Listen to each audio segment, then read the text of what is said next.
Hello, আসসালামু আলাইকুম। কেমন আছেন সবাই? রাজকুমারী ফ্যাশন বিডি থেকে সবাইকে স্বাগতম। তো শুভ সকাল। এই যে আমি সকালে উঠি, প্রথমে আমি কাপড়গুলো মেশিনে দিয়ে দিলাম। তারপরে হচ্ছে ৯টার দিকে একটু স্বপ্নতে গেলাম। তো দেখেন কারেন্ট নেই, অন্ধকার। তো কেনাকাটা ওখানে কিছু করলাম যেগুলো প্রয়োজনীয়। সেগুলো আমি এখন ঢেলে নিচ্ছি, নামিয়ে নিচ্ছি ব্যাগ থেকে। তো আপনাদের সাথে শেয়ার করব, তাই আমি এই ভিডিওটা করলাম। তো এই যে আর স্বপ্নের ভিতরে সব কিছু দেখানো সম্ভব হয়নি। এক তো কারেন্ট ছিল না, দ্বিতীয়ত সেখানে ক্যামেরা এলাও না, বলে যে এখানে না করাটাই ভালো। তো এই যে আমি ডালটা ঢেলে নিলাম। এখানে 1 কেজির মতো ডাল আছে। তো আমার বাসায় তো ডাল লাগেই প্রায়, কারণ হচ্ছে বাচ্চারা আছে, তো তার জন্য ডাল লাগে।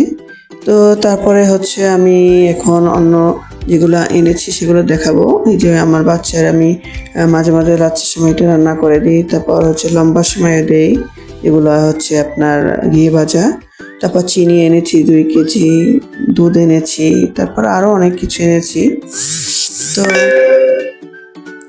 এই যে আমি একটু ঘি এনেছি মিষ্টি বানাবো তার জন্য। তো এই হ্যান্ড ওয়াশ, তারপরে হচ্ছে আপনার এটা লিকুইড আনছি, ভীম, এটা বড়টা আনছি, ঢেলে ঢেলে নিব। তো এই সয়া সস লাগবে পাস্তা খাওয়ার জন্য, আর হচ্ছে ময়দা নিয়ে এসেছি। এগুলো হচ্ছে স্বপ্ন থেকে এনেছি। তো এরকম মাঝে মাঝে আনতে হয় মাসের বাজার। আরও অনেক কিছু রয়েছে, সেগুলো আনিনি, কারেন্ট ছিল না। তো এই যে আমি বাজার থেকে দুধ নিয়ে আসলাম 2 লিটার। আমার ছোটো মেয়েকে মাঝে মাঝে একটু সিমাই রান্না করে খাওয়াই, অন্য অন্য খাবার খাওয়াতে হয়, তার জন্য আমি সিমাই রান্না করার জন্য এনেছি। মিষ্টি কুমড়ো এনেছি, তারপর হচ্ছে চিংড়ি মাছ এনেছি 1 কেজি। এই যে চিংড়ি মাছের যে দাম, এখন আমরা গ্রামে আগে আমরা 100-150 টাকা অনেক চিংড়ি মাছ পেতাম, আর এখন ঢাকা শহরে যে দাম আর এক গ্রামে সেই একই দাম। তো এখানে 700-800 টাকা চিংড়ি মাছ প্রত্যেক দিন আনতে হয়, তরকারিতে দিতে হয়, এর জন্য চিংড়ি মাছটা লাগেই। আর আজকের ভাজি করেছিলাম প্রায় 1/2 কেজির মতো। তো তারপরে হচ্ছে আমি মেয়েকে একটু দুধ জাল দিলাম, একটু হরলিক্স খাওয়াবো, সকালে কিছু খায়নি। তো এই যে দুধটা ঠান্ডা করে নিয়েছি, তারপর ওকে একটু হরলিক্স গুলে দেবো। তো সব দিকে খেয়াল রাখতে হয়, একদিকে গেলে আরেকটা কাজ হয় না। এই বাহিরে গেলে মেয়েদের খাবারটা ঠিক মতো দিতে পারি না। তো একা মানুষ তো কয় দিকে যাবো, বাচ্চাদের দিকটা দেখলে ওদিকে বাজারে যেতে হয়, তারপর হচ্ছে দোকানে যেতে হয়, সব কিছু মিলিয়ে করতে হয় আমাকে। তো দোকানে আমি কালকে প্রথম লাইভ করেছিলাম, সবাই নিশ্চয়ই দেখেছেন, একটু কাইন্ডলি সবাই দেখবেন। আমাদের মঠবাড়ির আশেপাশে যারা আছেন আমাদের দোকানে এসে ঘুরে যাবেন, আমি খুব খুশি হব। তো মার্কেট তো করেনি, মঠবাড়িয়া বাজারে যে দাম, মঠবাড়িয়া বাজারে এক একটা 3 পিসের অনেক দাম কাপড়ের। আর আমি এখানে মোটামুটি কম প্রাইজে দেওয়ার চেষ্টা করি, একদম তো কেনা দামে দেওয়া সম্ভব না, আমাদের তো এটা ব্যবসা, যতটা পারি ততটা আমরা রাখি। যে আপনাদের যদি এসে ভালো লাগে তাহলে আসবেন আমাদের দোকানে নিয়মিত। তো যারা এই পর্যন্ত আমি দোকানে বসেছি পরে সবাই এসেছে, যারা যারা নিয়েছে তারা প্রথম থেকে এই পর্যন্ত কাপড় নিয়েছে আমার এখান থেকে, কারণ মার্কেটের বাজারে অনেক দাম।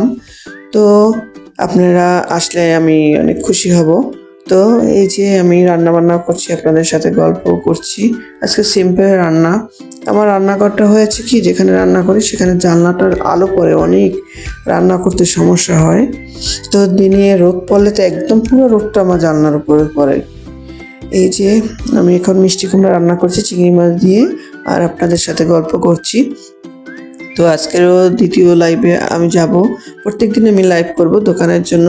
দোকানে বসে আপনারা সবাই একটু জয়েন্ট হয়ে যাবেন, কমেন্ট করবেন কী কী মঠবাড়ির আশেপাশে আছেন, একটু কমেন্ট করলে বুঝতে পারবো যে আপনারা কোথা থেকে কমেন্ট করেছেন, তো আমি রিপ্লাই করব। তো এই যে রান্নাবান্নাটাও সেরে নিচ্ছি।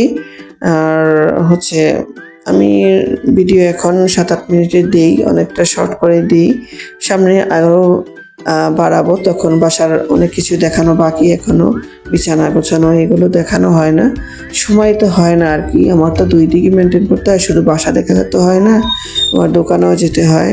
সেখানে ধরেন কাস্টমাররা ক্যামেরার সামনে আসতে চায় না, সেখানে আমার ক্যামেরাটা অন্যদিকে, এতদিন তো লাইভ করিনি, এখন তো লাইভ করছি। এখন বলতে হবে যে একটু মাস্কটা পরে নিন, কারণ হচ্ছে দেখতেও চাইবেন না যে ক্যামেরার সামনে এসেছেন। আর আমারও তো করা লাগবে, কি করব, অনেক গার্ডিয়ানরা আসে আমার দোকানে বসে, বাচ্চাদের এখানে প্রাইভেট পড়ায়, গল্প টল্প করে, তো তাদের তো না করতে পারি না কিছুতেই, কারণ হচ্ছে তারা প্রতিদিন আসে আমার এখান থেকে কেনাকাটা করে, আর আমার তো লাইভ করতে হবে এখন প্রত্যেক দিন রেগুলার। তো আপনারা লাইভে জয়েন করবেন সবাই, ভালো লাগবে আমার। যে চেষ্টা করছি আপুরা, দোয়া করবেন যেন আমরা সামনের দিকে এগিয়ে যেতে পারি। চেষ্টা তো করছি, তো আপনার সবাই দোয়া করবেন আমি যেন সামনে এগোতে পারি। তো এই যে আমি চিংড়ি মাছ ভাজি করব, আমি সিম্পল ভাজি করি, একসাথে মাখিয়ে নিয়ে তারপর হচ্ছে তেলের ভিতরে দিয়ে দিই। আপনারা এভাবে ভাজি করবেন, দেখবেন চিংড়ি মাছের স্বাদটাই বেড়ে যাবে। এখানে হাফ কেজির মতো চিংড়ি আছে, তো আমি এভাবেই রান্না করি সব সময়। আর তেলে ভেজে বড় বড় চিংড়ি মাছগুলো তেলে ভাজতে হয়, এই চিংড়ি মাছ তেলে ভাজা লাগে না। আমি ছোট চিংড়ি তো আমি একসাথে মাখিয়ে ভাজি, উল্টে পাল্টে একদম লাল করে ভাজি, তো অনেক টেস্টি লাগে। তো আপনারা এভাবেই রান্না করবেন। আমি এইভাবে রান্না করি, শর্টকাট, সময় কম লাগে, একদম 5 মিনিটের মধ্যে রান্না হয়ে যায় আপনার। চিংড়ি মাছটা লাল হতে যতক্ষণ, আমি বড় চিংড়িগুলোর খসিগুলো ফেলে দিই, আর ছোটো চিংড়ি ফেলাই না। তো আপনারা এভাবেই রান্না করবেন। তো আজকের আমি সহজ রান্না লাইভ শুরু করব আমার রান্নার চ্যানেলে, সবাই জয়েন্ট হবেন। তো ভালো থাকবেন সবাই, সুস্থ থাকবেন, সুন্দর থাকবেন, আমাদের জন্য দোয়া করবেন, আর লাইভে নিশ্চয়ই জয়েন্ট হবেন সবাই। তো এভাবেই আমি সামনের দিকে এগোনোর চেষ্টা করছি। অনেক কষ্ট, অনেক দৌড়াদৌড়ি করতে হয় সারাটা দিন, কি করব বলুন, তো বাঁচতে হলে করতে হবে। তো সবাই ভালো থাকবেন, সুস্থ থাকবেন। এই যে আমার রান্না প্রায় কমপ্লিট, ফাইনাল লুক আমি বাটিতে ঢেলে নিয়েছি। তো ভালো থাকবেন, আল্লাহ হাফেজ, আর কিছু বলার নেই।